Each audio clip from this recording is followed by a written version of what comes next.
Hey, what's up guys? Good afternoon po sa ating lahat. Ito, biglang ilog po kami. Pagkatapos ng basketball, nagyaya po ako na bumili ng isda. At yun, biglang ilog. Kasi sarap mag food trip at magtampisaw sa ilog eh. Das, ayan guys, tapos ng luto, kakain po kami. Kasi medyo gutom na. Umaga wala pa po akong kain eh. Kaya saktong-sakto.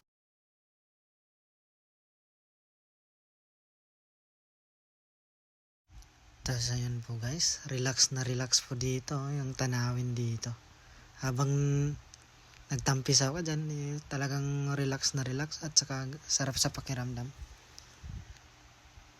Ayan po guys, oh.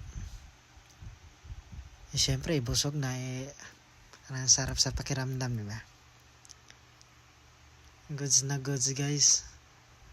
Napakalamig at saka pag ahon mo, wala na rin yung lamig eh. Sakto lang.